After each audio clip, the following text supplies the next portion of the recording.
Hello and welcome to episode number 6 of the Training Log Podcast. As you can see, if you're watching the video, and if you're not watching the video, I'll fill you in. I'm in the beautiful Sunshine State of Florida. So, as if New York wasn't far enough, now me and Noah are about, I'm not going to do that math, a lot more miles apart. So, I am in Sarasota, Florida. Noah is still in Batavia, New York. Noah, how are you doing on this fine afternoon? I'm doing great. It's like 23 degrees outside, I think. I already ran, and what's it for you, like 80s? It's currently 79 degrees outside right now. Okay. Yeah, but I'm doing But great. How you doing? no, I'm doing really good. I have very mixed emotions about this state. Sometimes it's fun, sometimes it is not fun. Being here in the summer, I was here in the summer last year. Holy crap, never come to Florida in the summer. I can't run. You think, like, in New York, it's like, oh, I'll get up at 6 a.m. to beat the heat. Here, you have to get up at never to beat the heat. It's always, like, freaking insane. So, Florida right now, in January, I went out for my run at, like, 5:30 yesterday. Weather was actually perfect. So, I can't complain about it. It was, like, 71, no wind, like, just absolutely perfect. So, you can't complain about that. But, yeah, as you can see, again, if you're watching the video, if you're not, I will do my best to vividly describe what's going on. So, I'm sitting in my grandma's pool area. In the back of me is a pool, and then in the back of that is an executive golf course that I've never stepped foot on, but it is in the back of me. There's palm trees. There are seagulls, I think. And yeah, that's about what's going on. It's very Floridian. I'll tell you that. It's very Floridian. So that is where I'm at. That is where you are at. Why don't we get into the running?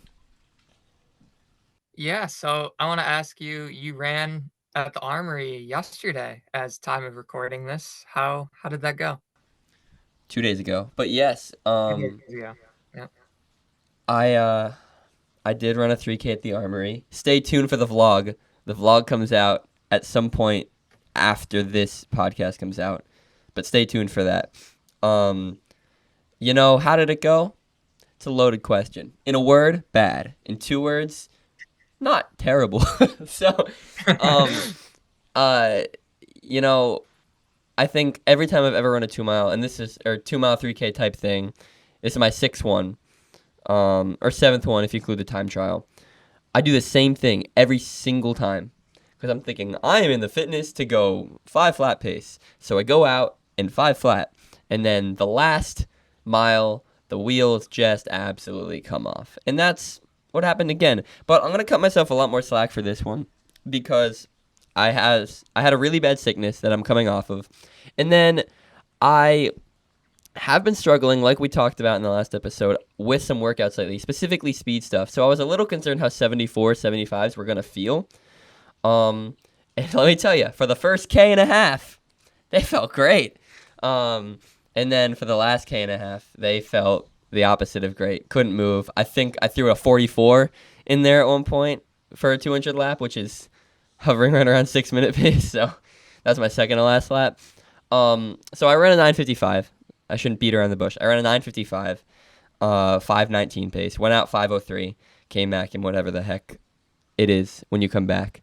Like I said, I felt actually pretty strong for the first couple Ks. It was just the last one that always does me in.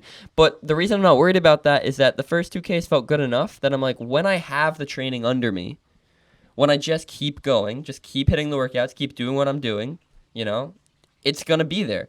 And I'm not really going to run many more 3Ks. I don't think any this winter or spring. But I do think that it's a really good thing for me to do just to have the season opener and see where I'm at so that my fitness will improve. And then when I go down in distance, do the mile 800, it's going to be a lot better because I think that's what season openers are about. You can't really get too down on it. You can't get too high on it.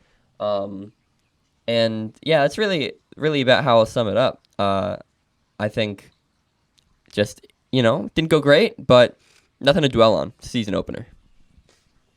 Yeah, and also like looking at like our training right now as a whole, we're in a pretty big like middle of a training block, like no preparation really for this race that you did. And I'm looking back to like cross country, like the meet in Utica, like our season opener for cross country.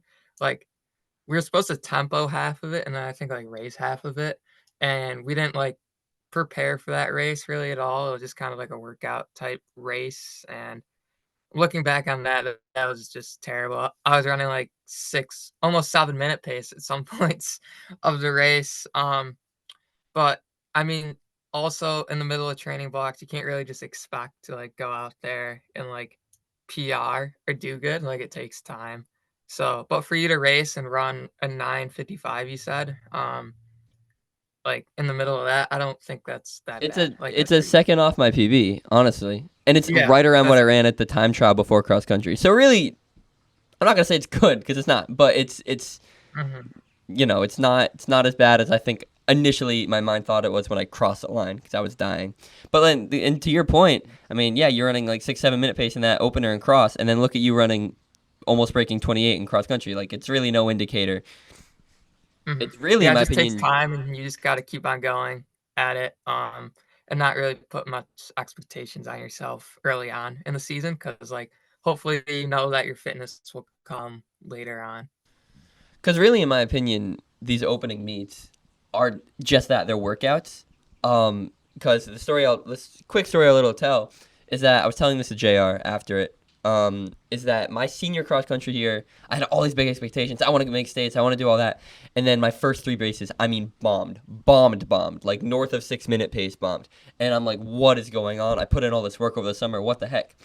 And then slowly, my races just started getting better and better. And I'm convinced that those bombed races where I went out hard and then died, but pushed through the lactic even though it was really slow, um, is what ultimately I didn't make states, but it ultimately led to me having a really strong end to that season because those are just what they are. Tempos and hard efforts to get your legs used to it. And I'm fully convinced that's what this Armory 3K was.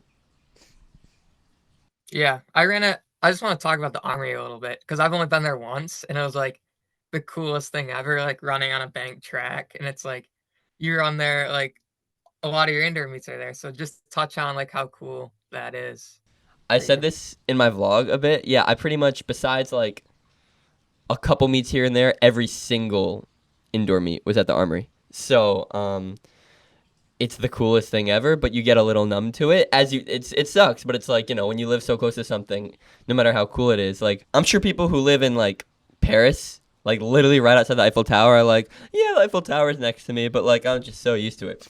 That's a very different analogy, but my point being you kind of get really used to it. So it's really fun. They made a lot of changes to it since I was in high school last year. They have this like massive big board where you can just type in your time and like who you are. It'll just come up and you can take pictures with it, like your time, what place you got. It was really really cool. Just more like technological stuff in there, like the screens and everything. Um, and then of course the Armory Lung and the Armory Air is the same as always. You can't mistake it. You walk right in there, boom, Armory Air hits you. So it was super cool to be back. Also, my only time gonna be there in like a year. So Yeah, I saw your pictures of, like, the board and stuff, and I'm like, "Well, that's so cool." But when I ran there, in March of last year for nationals, it was, like, a couple weeks after, like, the Millrose games, I think, Mm. and, like, Yard, like, broke the American record and stuff, and I'm like, "Yeah, I'm running on the same track." Like, it's kinda cool that I'm running on the same track as, like, professional athletes that are really good. So, it was just kinda cool when I was little, just try to take everything in. yeah, you really have to do that when you're there because you kind of can forget about the history that's taken place in that track. A lot of stuff has taken place in that track. But I think if you don't have anything else, that just about sums up the 3K talk. I'll tell the audience the agenda of today's episode. No guest. I'm sorry. Click off the video right now, I guess. But no guest. It's just me and the Floridian sun with Noah back in the Batavia snow. Do you have snow on the ground? We don't. Wow. Yeah, it's rare.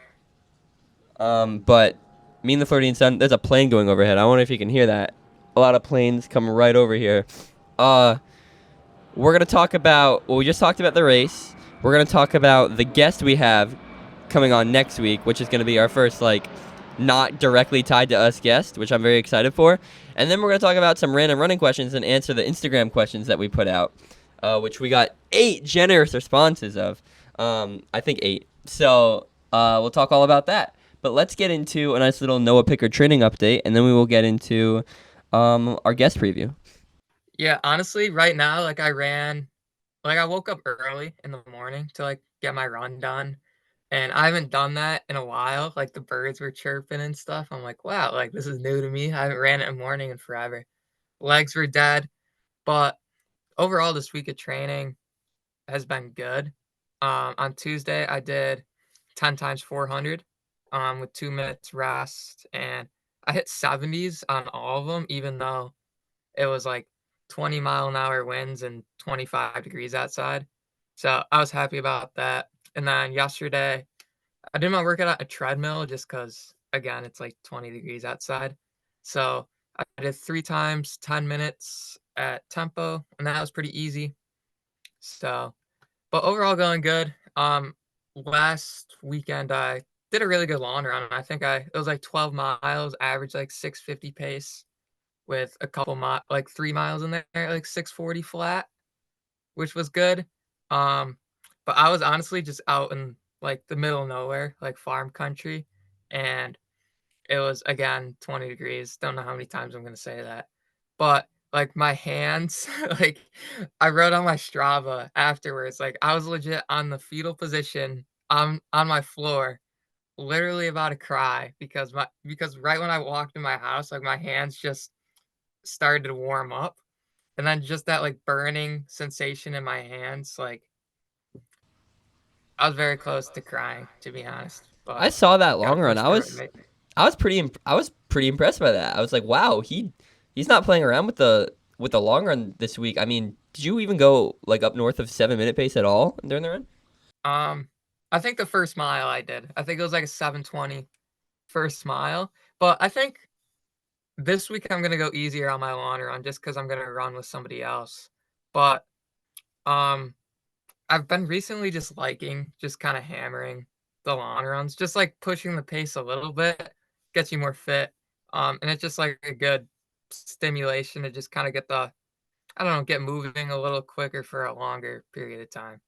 No, I totally agree with you. I've been taking all my runs slower-ish just because I feel like we're in a big training block with all the speed stuff going on. I'm trying not to do too much on my legs on the days where we should be taking it easy. But I also see the benefits to what you're talking about. I'm trying to find a nice balance between that. So I think my long run, Florida long run tomorrow, I don't know how to feel about that.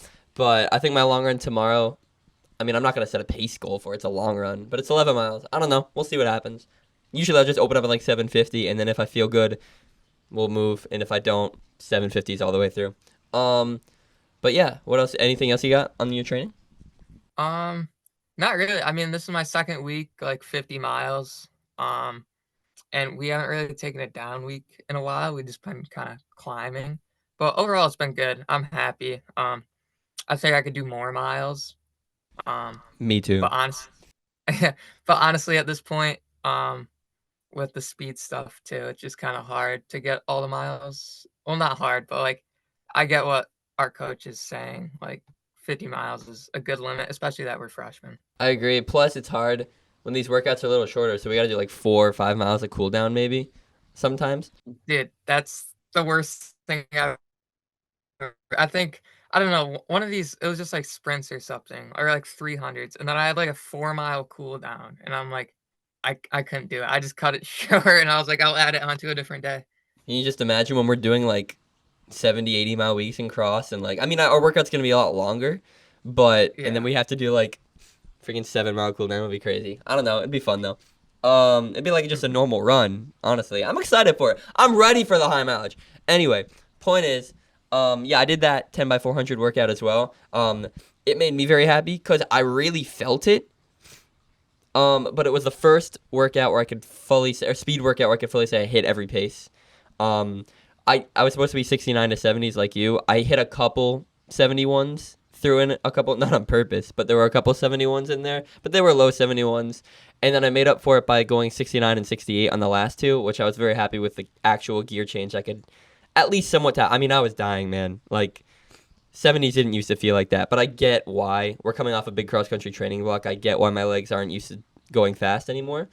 But just my sole belief is that I kind of just made the point that this is the only thing I believe in the world. The thing I believe in about this is that when it comes to speed work, you just got to do it. I know that sounds super cliche and super like, yeah, obviously. But seriously, you just have to keep hammering it. Cross country and building up the base, obviously you just keep putting in the mileage. But for these, you just got to hit the workouts hard and really not care about the results in the moment. Just it's all about effort, I feel like. Yeah, I completely agree with that. And I mean, just building a base takes a lot longer too, than building that speed up. Like it's a lot quicker to just build up speed. So hopefully in the next couple weeks, our speed will come back. I was playing, ultimate frisbee, but with a football yesterday with my high school teammates at their practice, and wow, I need to get my speed stat up. I'm not. These kids are almost outrunning me, and it's kind of embarrassing. But I gotta get my speed stat up. Hopefully, in the next couple of weeks, it'll come around. That's kind of nice that you could play ultimate frisbee with your high school team. I'm not gonna put my high school team down, but I am a little right now. Besides like Schutz and like Jesse, I guess. I don't know how many people on my high school team are athletic enough to play ultimate frisbee. I really hope they don't watch this. And if anybody who like is, I apologize, and I'd like. I'm really just kind of thinking like that. I don't know. Certain people just aren't very athletic, but I'm not putting them down. Some people are runners, and that's their thing. And some people aren't, and I don't even know where I'm going with this anymore, so I'm gonna move on from it. Point is, I think we are just about ready to talk about our guest next week. It's going to be the first time we have a guest. First off, me and Noah will be back together next week. We'll be back on campus. We'll have just run a meet.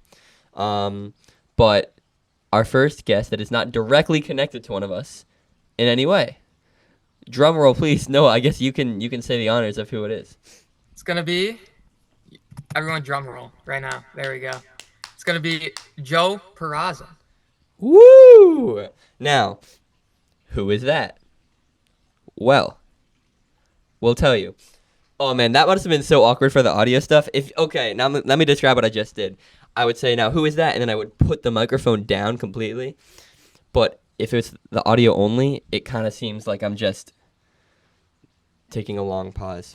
Who is that? Let me tell you about it. So, Joe Peraza, otherwise known as the King of New York last year, was the New York State Gatorade Player of the Year in track and field. He has PBs of 408 in the mile. He ran an 8:55, 3200 at the prestigious Arcadia Invitational. It sounds like we're introducing him like he's here right now. I'm just, saying who he is and stuff. And we'll talk a lot more about him when he's actually with us. But we're very excited to have him. He was the best distance runner in New York last year, and he graduated, and now he's competing at University of Florida. Noah, you know what I am so excited to ask him about? What's that? I shouldn't be. But I think the first thing I'm going to ask him about is Parker Valby, and I really shouldn't. But I want to know. Parker Valby. But yeah, honestly, no, like, he's teammates with her. Yeah. That's crazy. I want to know what it's like to be teammates with Parker Valby. I'm curious.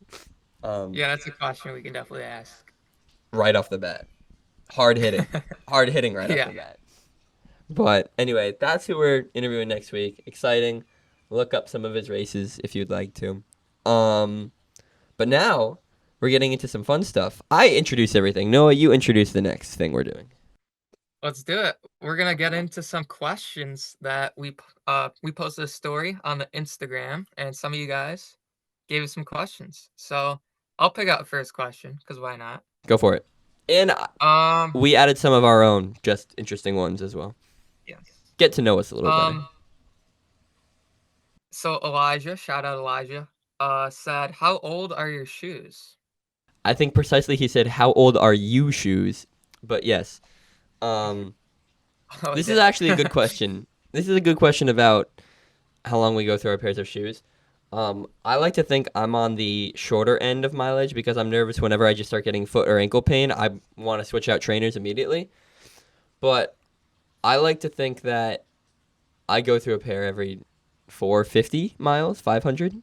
I want to say with the Invincible. I've been using the Invincible 3s for my past 3 trainers, and I don't really know how if I'll ever go back because I love them. But I'd say in these new shoes that I have, I got them right around the beginning of track season. So, um, 2 months, 1.5 months. That's the answer.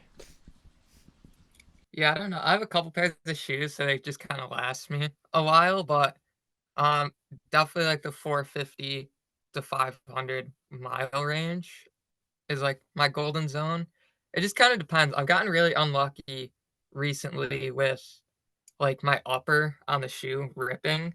Like I had a pair of like Boston 11s, I think, and I really like them, but the upper ripped like a big tear, so it's like I can barely run in them after 100 miles, and I don't know, and like that's happened. I think my Sauconys now after like 300 miles are the upper starting to rip. So I don't know if it's just the way I run, but like I've had like 5 shoes just completely rip through the upper, just kind of unlucky in that way. But if I can, definitely try to get to 500 miles. Yeah. Um, I'll pick out the next question. Um, I seem to remember one Jack Bach asking us, when did you decide to take running more seriously? I'm pretty sure that's the gist of the question, right? Yeah, and like Um, what got you into running, I what got think. you into running? Well, I joined the team, the modified cross country team in 7th grade because my good friend Bobby Royston, shout out Bobby, was doing it, and I wanted to be on the team with him. That is a personality that I definitely would like to have on the show at some point. He's the reason I run flat out. Like, obviously, I took it and made it my own thing afterwards, but he's the reason I got into it in the first place. And I would love for everyone to just get the Bobby Royston experience. There is not quite a person I can yap with, quite like I can just yap with Mr. Royston. I'm hyping him up. It's worth it. He's also an idiot. Anyway, I joined the team because my good friend Bobby joined in 7th grade. Ended up doing it all through middle school, but still played baseball. My whole plan was also just get faster for baseball. I played baseball. Well, freshman year, COVID hit. Couldn't do any sports. I was gonna play baseball though. Sophomore year, I played JV baseball while still doing winter and cross country. But it was around um, my junior year winter when our previous guest Schutz actually joined the team, and I saw how good he was. I mean, he was really good, and that's not even what he became now. I'm like, wow, he's really good, and it kind of opened my eye to like all these people. I started watching Lex and Leo videos and all the running content stuff. I got really into that, and I had a really bad past baseball season. I was getting really in my head about it, and then I ran my 205 800 at state quals. We just narrowly missed out at states, and I'm like, wow, I kind of really want to just get better with this. And the second I sent the text to my baseball coach, hey, I'm not playing this year. I'm going to do spring track. Then it was like, I want to be. That's when this whole personality I show, it's all true, of me wanting to be like amazing, break 4 in the mile and everything at some point in my life. It all stemmed from that of I really think I can be good at this, and that's when I decided I really am going to take it seriously because I can be. Yeah, I started running 7th grade, modified track. Just I played soccer all throughout, um, like middle school and up until 10th grade was my last year. So like my philosophy was like, all right, just kind of like you with baseball, but just get better at running for soccer. But I was a sprinter, so I did like the 55 and stuff. Um, until like I think 8th grade year, like I ran some 600s, and me and my one friend like both broke the school like modified record in our 600. So I'm like, all right, I'm decent at this, but I was still like scared like for the distance stuff because I was basically just like a longer sprinter. Like I never ran like a more than like a mile and a half. So, um, and then up until like eighth grade track season, my coach like, yo, you want to run the 800? I'm like, I don't know. I was kind of avoiding it, but I said yes, and then I ended up winning that 800 race against like all the distance guys on my team. So I'm like, all right, I'm kind of decent at this. So, um, but then soccer was still like the primary focus of kind of like my sporting thing up until I say like um I don't know, the transition between JV and varsity, I'd say. Like my going into my junior year, it's like I wanted to go on varsity, but I was just kind of like not enjoying soccer training that much. And like, I don't know, I thought I was pretty good, but I don't know if my coach thought I was that good. Um, and we had some differing opinions, and I just kind of was like, oh, I also saw myself like I was scoring at sectionals and stuff.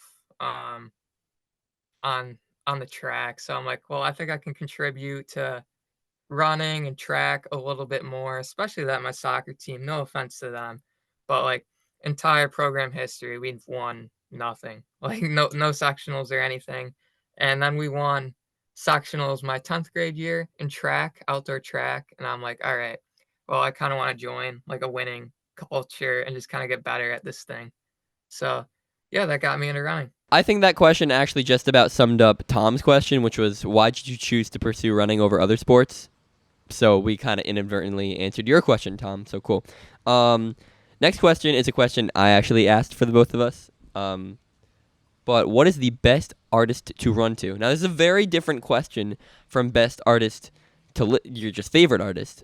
This is best artist to run to. I have a very precise answer, and I will explain why. But you go first. Ooh, that's a good question. Unless you need time, because I actually have mine all queued up. Yeah, go first. Okay, so I just think there's no dispute. I mean, we've heard how much I talk her up on the show. Taylor Swift is the only. Nah, she sucks. Wow, I know a lot of people are coming after me about that. I don't care. Mid. In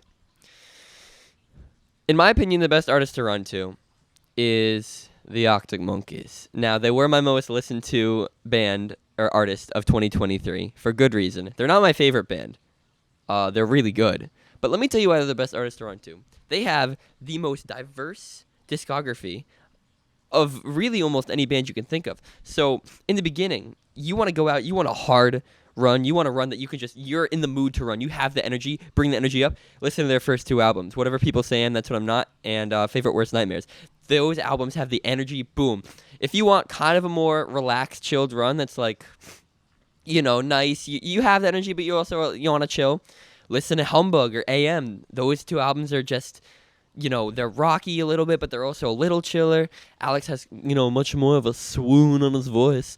And then the last two albums, Tranquility Base Hotel and Casino, and The Car, those albums are just easy run, chill. You're just taking in the scenery. Maybe you do it at night.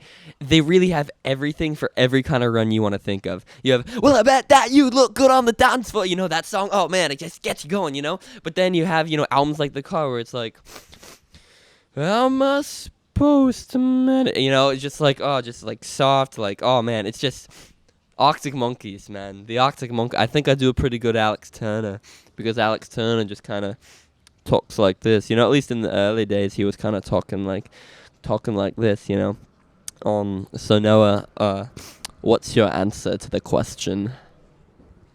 All right, I don't know if I'm gonna top that performance, but I'll give you a favorite song off. So right now, my favorite song while I'm running is "Cooler Than Me" by Mike Posner. That's just an absolute banger. Um, favorite artists though, I don't know if it actually changes between like my favorite artists and favorite artists to listen to. Like I just like good music, and I'm not really particular about what I listen to on my runs. I just have a big playlist, and then I usually have a song in my head that I want to listen to first, and then I put it on shuffle. But to be honest, I think Flip Turn obviously is like my favorite band. If y'all mess with good music, give Flip Turn a try. Um, Big fan of them while I'm running. And then what was I gonna say? Um, I don't know. I'm a pretty big variety, so I like the Arctic Monkeys too. Foo Fighters guy when I'm running. Um, Sometimes like Zach Bryan too. Um, or like just really like I don't know. I'm a big just variety of everything, but definitely right now Flip Turn, I'd say. I have heard some Flip Turn songs. I see where you're coming from. They're good. I have to get into them at some point. I'm looking at them now. We're not answering Shimmy's question. Cliff says, "Get me on the pod." Sure. Okay. Yo, Shimmy, if you're listening to this, I think John Run would win. John Runner, Shimmy, whatever. Ooh. So do we want to do Christian's question or this other person's question, who I actually don't know? That's my cousin, so I say we Oh, answer okay. hers. Okay. Cool. So let's answer your cousin's question because I do. I'm sure you do too. A lot of runners do. Okay, So so her question was, do you have any pre-race routines or superstitions? And I would say not really. I was telling her that usually I just put on my left shoe on before my right shoe, but I'm not really like in particular about that. In high school, like always have like the um same like pair of socks, I'd say, but not like I'd have like a couple pairs of the same pair. So then I always wore like these black like no-show socks, but now I don't have those anymore. Like I just raced through them. So now I'm not really in particular about my socks. But I don't really have any pre-race like superstitions to say. I'd say like all my best races, I've eaten like a Rice Krispie treat beforehand. Um, that's really about it. So I do have a big one. It started my freshman year of high school, and I carried it on all the way throughout. Only in cross country. Only in cross country. Track, I don't really have much. Um, in cross country, my freshman year, the vibes in that team were immaculate. We had no clue what the heck we were doing, but the vibes in that team were immaculate. And we decided at the beginning of every race, we would say, me and another person, it might have been Bobby, it might have been my friend Luke, we would say, let's get this money, let's get this money. And then another person would say, ka-chow. So, we carried that all the way through. Now, the thing is, Bobby would only be in the line with me for 2 more years, and then Luke would join me. But the point is, it kind of became just a thing I'd say in my head, because we always did it together freshman year. But now, this year, obviously no one else from, well, Jesse, but no one else that would do the tradition with me was at school, obviously. So just in my head, every time, every cross-country race, I'd be on the line, they'd blow the whistle, and I'd get right up to the line, and I'd just go, mutter under my breath, let's get this money, ka-chow. And then the gun would go off, and then I'd go. Just, I don't really know where it came from. There probably is an origin for it. I don't remember it. Point is, that's my superstition. Gotta say it right before the line. Only cross-country. I'm very specific. Yeah, I guess looking back, I guess at my track races, like when I'm doing strides before my race in the infield, I usually just like take a moment, take a deep breath, like close my eyes, and then just like swear at myself. It's kind of weird, but I don't know, it hypes me up, just kind of locks me in, gets me focused. Hey, you do you. Whatever works. I usually do that after the races, but yeah. All right, I'm gonna go to a question that I asked for the both of us, which was, post-race meal that hits the hardest. I'd say my favorite post race meal. You said, Yeah.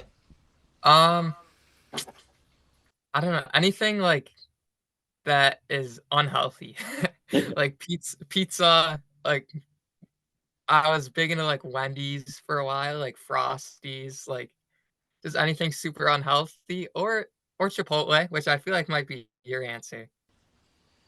You're putting words in my mouth, but yes, that's 100% gonna be my answer. Do you have anything else, sir? That's it. Anything Want me to- unhealthy and that's gonna clog my arteries. Yeah, I'm gonna start my actual sponsorship of Chipotle right now. Not actually, don't sue me. Chipotle hits the hardest in any scenario. Chipotle is the greatest thing to maybe happen to this earth, besides Arctic Monkeys and running. Chipotle is everything. Chipotle is life. Chipotle is life. There's nothing better than running a race, good or bad, preferably good, and you go to Chipotle and you get a burrito with chicken, cheese, and rice. Guac on the side, dip it in at your leisure. Nothing comes even close. Maybe a protein shake. I don't know. A Chipotle burrito after a race, especially the one right behind the Armory, the best. It's the best. It's the best. So, that's all I got. I think you gotta up your like Chipotle order. I think that's kind of weak. Just getting like, dude, like your burritos like gotta be so small. When I go to Chipotle, you I get so much stuff in there that they have to like when they're wrapping it, the tortilla breaks. So they're like, oh, we gotta double wrap it. You gotta put more stuff on there. First off, this is the Ryan Trahan order, and it's perfect. Sometimes less is more. Second off, I get two. I get two burritos because they're that good. Like, Yeah, and that then it's gonna makes up for cost it. you double the amount. Well, yeah. I don't know. They're just so good. I got a bunch of gift cards to Chipotle for my birthday and Christmas because it's that good. Anyway, point is, that's the answer to that question. No dispute. Anybody who says Moe's is better, just get out of here. Please, just get out of here. Last question from good old Christian Noah. Who's your running crush? We're gonna leave a no comment on that one. I think I'm gonna no comment that one as well. Sorry to the people. Certain people know. Certain people know. Anyway, that's gonna do it. That's really just gonna do it. Good little solo episode for both of us. Good to just speak one-on-one. Not really a guest interfering. I wish you the best with the rest of your break before we get back to campus. Anything you got?